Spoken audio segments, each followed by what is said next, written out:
Good morning class fifth. बच्चों आज हम क्लास फिफ्थ में आपको लेसन 13 वाक्य पढ़ाएंगे। ये देखिए आपकी ये वाली बुक से बच्चों, आपकी ये ग्रामर बुक है, इसी से हम इसी का लेसन 13 आपको पढ़ाएंगे वाक्य। ये देखिए ये आपका लेसन है, ये यहाँ से ये लेसन शुरू हो रहा है। ये आपका दिया है पेज नंबर 98 पे, यहाँ से। चलिए बच्चों हम आपको इस लेसन को पढ़ाना शुरू करते हैं। है गोल है बच्चों, सबसे पहले आप लोग ये चित्र देखिए, ठीक है। इसमें क्या बातचीत हो रही है हम आपको बताते हैं। है गोल का पृथ्वी आकार, है का आग गोला सूरज। पृथ्वी का आकार गोल है और सूरज आग का गोला है। बच्चों ये बताइए, जो हमने आपको दो वर्ड पढ़ के सुना है, इसमें कौन सा वर्ड जो है सही है? जाहिर सी बात है दूसरा वाला जो वर्ड है वो आपका सही है। बच्चों आप इस बातचीत से क्या समझे, कौन सी बातचीत समझ में आ रही है? स्पष्ट है कि दूसरी बातचीत समझ में आई, जैसे हमने बताया कि दूसरी बातचीत आप लोगों को समझ में आई, क्योंकि शब्द सही क्रम में लगे हुए हैं। ध्वनि से वर्ण बनते हैं, वर्ण के मेल से शब्द बनते हैं और शब्द के मेल से वाक्य बनाए जाते हैं। समझ में आया बच्चों? हम सेंटेंस तो बना ले, लेकिन उस सेंटेंस को सही ढंग भी देना चाहिए।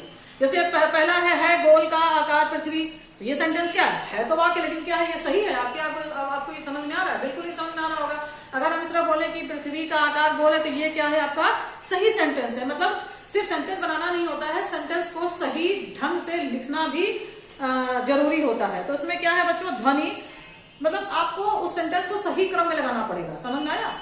फिर है मतलब जैसे ध्वनि से क्या बनते हैं? वर्ण से क्या बनते हैं? शब्द, और शब्द से क्या बनते हैं? वाक्य बनते हैं। शब्द सही तो वाक्य बनते हैं। इसके बाद बच्चों आप लोग आइए वाक्य के अंग पे। तो वाक्य के कितने अंग होते हैं? दो होते हैं। कौन कौन से होते हैं? उद्देश्य और विधेय। कितने अंग होते हैं बच्चों? दो होते हैं। कौन कौन से होते हैं? उद्देश्य और विधेय। उद्देश्य क्या होते हैं? वाक्य में जिसके बारे में कुछ कहा जाता है, यह उद्देश्य कहलाता है, जिसके अंतर्गत मुख्य कर्ता आता है। जैसे पिताजी बैंक जा रहे हैं, मतलब बच्चों जो कर्ता होता है वो मेन होता है, वही क्या है? आपका उद्देश्य है। जैसे जिसके बारे में हम कुछ कहते हैं, जैसे पिताजी बैंक जा रहे हैं, तो उसमें पिताजी क्या है? कर्ता है, तो पिताजी क्या होंगे? इसमें उद्देश्य होंगे। यहाँ पिताजी शब्द उद्देश्य है, क्योंकि यहाँ पे वह कर्ता है और उनके संबंध में ही बात की जा रही है। आ गया समझ में? सेकंड है बच्चों विधेय। विधेय क्या होता है? उद्देश्य के विषय में जो कुछ कहा जाता है वह विधेय कहलाता है।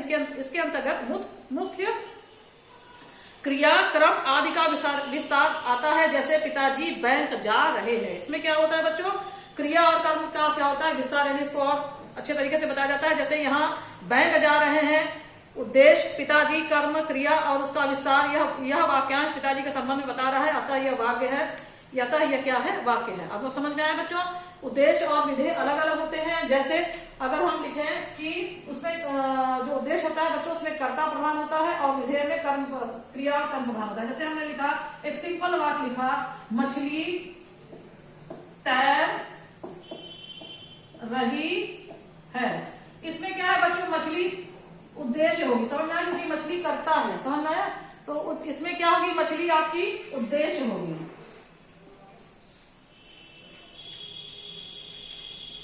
उद्देश्य होगी।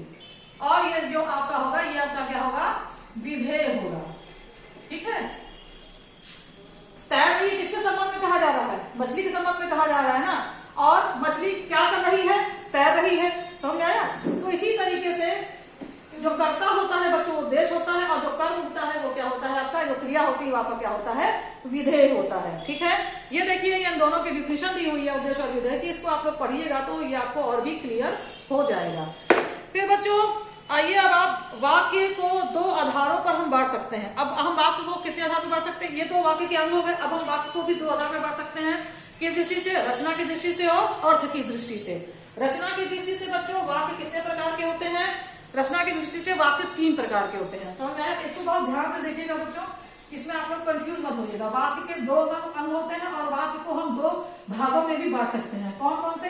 रचना के आधार पर और अर्थ के आधार पर। अब रचना के आधार पर पहले आइए। तो रचना के आधार पर अगर हम वाक्य को बांटेंगे तो 3 तरह से बांटेंगे। कौन कौन से? सरल वाक्य, संयुक्त वाक्य और मिश्र वाक्य। ठीक है। अब आप लोग पेज को टर्न करिए, आइए पेज नंबर 100 पे। ये देखिए, अब जो ये सरल, मिश्र और संयुक्त है, इसकी डिफिनेशन दी हुई है। ये आप लोगों को पढ़ना है। वैसे तो हम पढ़ा ही रहे हैं, लेकिन आप लोग और पढ़ लेंगे तो और अच्छे से आप लोगों को समझ में आ जाएगा। फर्स्ट है सरल वाक्य। सरल वाक्य क्या होते हैं बच्चों? सरल वाक्य साधारण वाक्य होते हैं इनमें किसी भी प्रकार के योजक शब्द का प्रयोग नहीं किया जाता। इन वाक्यों में एक उद्देश्य और एक विधेय होता है। जैसे मयंक नदी में तैर रहा है, मतलब एक सिंपल सा वाक्य होता है बच्चों, यानी सरल वाक्य से इसलिए बोलते हैं। सिंपल वाक्य है कि क्या मयंक नदी में तैर रहा है। इसमें मयंक क्या है बच्चों, उद्देश्य है, और नदी में तैर रहा है क्या है, विदेश में हम योजक चिन्ह नहीं लगाएंगे। ठीक है। फिर है आपका संयुक्त वाक्य। संयुक्त वाक्य मतलब होता है बच्चों अर्थ, संयुक्त मतलब होता है जुड़ा हुआ, समझ में आया। ऐसे वाक्य जो वाक्यों का योजक शब्दों की सहायता से जुड़कर बनता है उसे संयुक्त वाक्य कहते हैं। ऐसा वाक्य जो दो वाक्यों को योजक शब्दों की सहायता से जुड़कर बनता है, मतलब हम संयुक्त वाक्य में जब बनाते हैं तो हम क्या लगाते हैं, योजक लगाते हैं। जैसे भैया कमरे में आए और पुस्तक ढूंढने लगे, इसमें और क्या लगाया हमने बच्चों, योजक लगाया, समझ में आया। तो संयुक्त वाक्य में हमने क्या किया, दो वाक्यों को जोड़ा, और उन दो वाक्यों को जोड़ने के लिए हमने किसका प्रयोग किया, योजक चिन्ह का प्रयोग किया, समझ में आया। मतलब ये दो वाक्य को जुड़कर ही बनते हैं। संयुक्त मतलब होता है जोड़ना ना, इसमें दो वाक्य जुड़े ना, भैया कमरे में गए ये एक वाक्य है, दूसरा है पुस्तक ढूंढने लगे, तो ये दो वाक्य है और हमने तो किससे जोड़ दिया, और लगाकर। ठीक है। फिर है मिश्र वाक्य। मिश्र मतलब होता है, मिश्र का मतलब होता है मिला जुला, मतलब हम इसमें जो वाक्य होता है वो मिले जुले होते हैं। ऐसा प्रधान वाक्य जिनमें एक या एक से अधिक आश्रित उपवाक्य जोड़ दिए गए हों उसे मिश्र वाक्य कहते हैं। जैसे माँ ने तस्वीर खरीदी जो बहुत सुंदर थी, जो प्रधान वाक्य क्या है, माँ ने तस्वीर खरीदी, इसके आगे हमने जोड़ दिया जो बहुत सुंदर थी। अगर हम यहीं पर रुक जाते कि माँ ने तस्वीर खरीदी थी, नॉर्मल वाक्य हो जाता, लेकिन हमने क्या किया, इसमें जो लगाकर आश्रित उपवाक्य भी जोड़ दिया कि जो बहुत सुंदर थी, समझना। तो ये तीन हो गए आपके सरल वाक्य, संयुक्त वाक्य और मिश्र वाक्य। ये देखिए इसकी डिफिनेशन दी हुई है, इसको आप लोग पढ़िए। फिर आइए आप लोग अर्थ की दृष्टि से अगर हम वाक्य बांटे तो हम कितने भागों में बांटेंगे उसको, 8 भागों में। कौन कौन से, विधान वाक्य, प्रश्न वाक्य, आज्ञा वाक्य, निषेध वाक्य, इच्छा वाक्य, संदेह वाचक वाक्य, संकेत वाचक वाक्य और विस्मयादि बोधक वाक्य। ये दिया है बच्चों आपको पेज नंबर 101 पे, ये देखिए। इसमें क्या है, पहला है विधान वाचक वाक्य। इन वाक्यों में किसी व्यक्ति वस्तु अथवा स्थिति के बारे में सामान्य जानकारी मिलती है। मतलब इसमें जो होता है बच्चों, जो विधान वाक्य होता है उसमें क्या होता है कि कोई भी व्यक्ति या वस्तु के बारे की जो स्थिति होती है उसके बारे में हमें एक नॉर्मल सी जानकारी मिल जाती है। जैसे किसान खेतों में अन्न उगाता है, ठीक है, ये नॉर्मल सा है, किसान खेत में अन्न उगाता है, सूर्य पूर्व दिशा में उगता है, ये भी क्या है, जानकारी ही है और एक नॉर्मल सा वाक्य है। ठीक, हम क्या बोलेंगे, विधान वाचक वाक्य। सेकंड है बच्चों प्रश्नवाचक वाक्य। इस वाक्य में प्रश्न संबंधी जानकारियां मिलती है। जैसे हिंदी की पुस्तक क्यों नहीं लाया, समझ में, भारत का राष्ट्रीय फूल कौन सा है। तो ये क्या है बच्चों, इसमें आपको क्या समझ में आ रहा है कि मतलब इस वाक्य से हमें क्या समझ में आ रहा है, इन वाक्यों में हमें प्रश्न संबंधी जानकारी मिल रही है। फिर है आज्ञावाचक। आज्ञावाचक क्या होता है बच्चों, इन वाक्यों में किसी को कोई काम करने का आदेश या निर्देश जाता है। मतलब ये जो वर्ड होते हैं, जैसे जब हम किसी को आज्ञा देते हैं कोई काम करने की, मतलब परमिशन देते हैं, तो वही आपका क्या होता है, आज्ञावाचक वाक्य होता है। जैसे रोहित बाहर जाकर खेलो, मतलब हमने रोहित को आज्ञा दी कि तुम बाहर जाकर खेलो, तो ये क्या है आपका आज्ञावाचक है। जैसे टीवी बंद करो और खाना खाओ, ये भी क्या है, आज्ञावाचक वाक्य है, समझ में आया। फोर्थ है निषेधवाचक वाक्य। इन वाक्यों में किसी काम के न होने या न कर पाने का पता चलता है, समझ में आया। जैसे मतलब हम कोई काम होते हैं ना, जैसे कहते हैं कि नल में पानी नहीं आ रहा है, इसमें क्या हो रहा है, ये आपका कौन सा वाक्य है, ये आपका निषेधवाचक वाक्य है, क्योंकि इसमें काम क्या हो रहा है, नहीं हो रहा है या हम नहीं कर पा रहे हैं। जैसे कुएं में पानी नहीं है, समझ में आया, यहाँ गाड़ी खड़ा करना मना है, ये क्या है बच्चों आपका निषेधवाचक वाक्य है, क्योंकि ये हमको किसी जानकारी दे रहा है कि ये काम या तो हमें नहीं करना है या ये काम नहीं हो रहा है। पेज को टर्न करिए बच्चों, पेज नंबर 102 पे आइए, ये देखिए 102। फिर है आपका फिफ्थ इच्छावाचक वाक्य। इस प्रकार के वाक्यों में वक्ता की इच्छा, आशीर्वाद, शुभकामना आदि का पता चलता है। जब कोई किसी को आशीर्वाद देता है तो वो कौन सा वाक्य होता है बच्चों, इच्छावाचक वाक्य होता है। जैसे आपकी यात्रा मंगलमय हो, लोग बोलते हैं ना कि आपकी यात्रा मंगलमय हो, या फिर बोलते हैं कि ईश्वर तुम्हें हर कदम पर सफलता दे, तो ये क्या है, हमारा इच्छावाचक वाक्य है। तो ना इससे क्या लगता है कि उस व्यक्ति जो मतलब जो वक्ता है जो बोल रहा है उसकी इच्छा जो है हमें क्या हो रही है, पता चल रही है। फिर 6 है बच्चों संदेहवाचक। संदेहवाचक वाक्य क्या होते हैं, इस प्रकार के वाक्यों में किसी कार्य के होने के बारे में संदेह प्रकट किया जाता है। मतलब ऐसे कुछ वाक्य होते हैं जिसमें हम क्लियर नहीं होते कि ये होना ही है, तभी हम क्या लगाते हैं, शायद लगाते हैं। तो ये क्या हो गया आपका संदेहवाचक, क्योंकि हम उसमें क्लियर नहीं है। जैसे शायद कल वर्षा होगी, क्योंकि हम इसमें क्लियर नहीं है, हो भी सकती है, नहीं भी हो सकती है, तो हमने बोला कि शायद कल वर्षा होगी। तो ये कौन सा वाक्य हो गया बच्चा आपका, संदेहवाचक वाक्य हो गया। फिर 7th है संकेतवाचक। संकेतवाचक क्या होते हैं बच्चों, ये वाक्य किसी भी कार्य की सफलता या असफलता की ओर संकेत करते हैं। समझना, संकेतवाचक मतलब होता है जैसे हम कोई काम करते हैं उसमें सक्सेस होते हैं और नहीं भी सक्सेस होते हैं। तो जैसे होता है यदि समय पर वर्षा हो जाती तो फसल अच्छी होती। इसमें क्या है कि हम सफलता और सफलता, जैसे हम इसमें क्या हुए, असफल हुए। मतलब ये वाक्य आपको क्या बता रहा है कि हम उस काम में असफल हुए क्योंकि वर्षा नहीं हुई तो हमारी फसल भी नहीं हुई। जैसे यदि अभ्यास नहीं करोगे तो प्रतियोगिता कैसे, मतलब मान लीजिए आप लोग किसी कॉम्पिटिशन में पार्टिसिपेट कर रहे हैं, उसका आप लोग क्या करना है, आपको प्रैक्टिस करनी है, और नहीं करेंगे तो क्या हो जाएंगे, आप लोग फेल हो जाएंगे। फिर है 8वां विस्मयादिक बोधक विस्मयादिक वाचक शब्द वाक्य। इसमें क्या है, इन वाक्यों में आश्चर्य, खुशी, दुख, पीड़ा, शोक, घृणा आदि के भाव व्यक्त होते हैं। आप लोग सभी जानते हैं कि विस्मयादिक बोधक क्या होते हैं, उसमें कैसे कैसे वाक्य, जैसे हाय कितनी बड़ी दुर्घटना हो गई, मतलब इसमें क्या है, हाय क्या है, दुख प्रकट कर रहा है।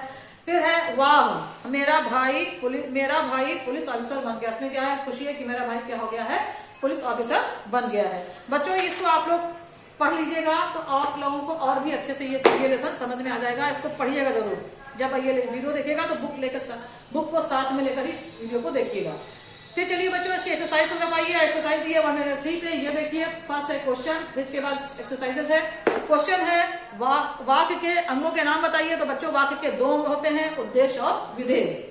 सेकंड क्वेश्चन है कविता और प्रतिभा पढ़ रही है, यह किस प्रकार का वाक्य है। तो बच्चों इसमें और लगा हुआ है, तो ये संयुक्त वाक्य है, समझ में आया। थर्ड क्वेश्चन है अर्थ के आधार पर वाक्य के कितने प्रकार होते हैं। तो अर्थ के आधार पर बच्चों जो वाक्य होता है उसके 8 प्रकार होते हैं।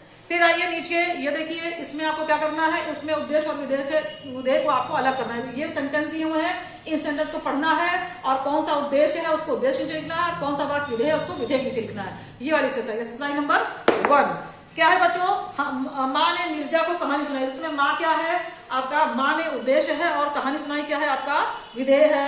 सेकंड है हाथी चिघाड़ रहा है, जिसमें हाथी क्या है बच्चों, उद्देश्य और चिघाड़ रहा है क्या है आपका विधेय है। थर्ड है कोमल सुंदर चित्र बनाती है, जिसमें कोमल क्या है बच्चों, उद्देश्य है और चित्र बनाती है क्या होगा, विधेय होगा। फोर्थ है हम शिमला घूमने जाएंगे, जिसमें हम क्या है आपका उद्देश्य है और विधेय क्या है, घूमने जाएंगे। सेकेंड है लास्ट है समर चाय पी लो, जिसमें समर क्या है बच्चों, उद्देश्य है और पी लो क्या है, चाय पी लो क्या है आपका विधेय है। सेकंड एक्सरसाइज आइए बच्चों, रचना के आधार पर वाक्यों के भेद लिखिए। ये देखिए ये कुछ वाक्य लिखे हुए हैं, अब ये कौन से वाक्य हैं इसको आपको यहाँ पे लिखना है, किसके आधार पर, रचना के आधार पर। रचना के आधार पर है तो फर्स्ट है डॉक्टर राजेंद्र प्रसाद भारत के राष्ट्रपति थे। बच्चों ये सरल वाक्य है, सिंपल सा वाक्य है कि डॉक्टर राजेंद्र प्रसाद जो है वो हमारे पहले राष्ट्रपति थे। फिर सेकंड है मैं विद्यालय जाऊंगा और पढ़ाई करूंगा, इसमें और लगा हुआ है, तो ये आपका कौन सा वाक्य हो गया बच्चों, आपका संयुक्त वाक्य होगा। थर्ड है वह चादर कहाँ है जो लाल रंग की थी। बच्चों ये आपका मिश्रित वाक्य है, समझ में आया। फिर आपका फोर्थ है अचानक बादल घिर आए और वर्षा होने लगी, ये बच्चों आपका संयुक्त वाक्य है।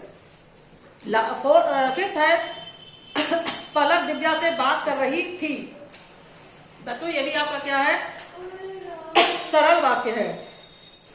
लास्ट है आपका जो आम का पेड़ है उसे मेरे दादाजी ने लगाया था, ये आपका मिश्रित वाक्य, ठीक है।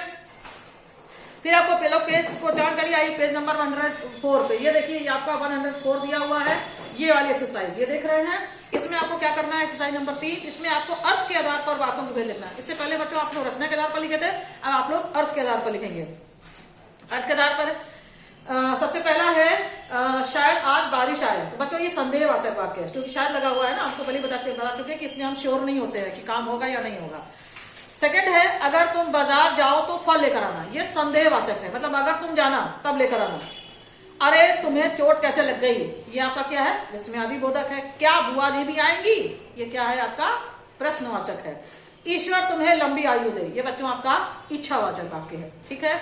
आगे समझ में बच्चों, अब आप लोगों का ये जो लेसन 13 है बाकी ये समझ में ये कंप्लीट हो गया। आई होप कि आपको ये लेसन समझ में आ जाएगा। बच्चों हम आपसे फिर से रिक्वेस्ट कर रहे हैं कि जब आप लोग इस वीडियो को देखिएगा तो अपनी ग्रामर की बुक लेकर बैठिएगा और इस लेसन को, इस वीडियो के साथ ही इस बुक को पढ़िएगा, तब आप लोगों को ये लेसन बहुत ही अच्छे से समझ में आ जाएगा, ठीक है बच्चों। थैंक यू बोला।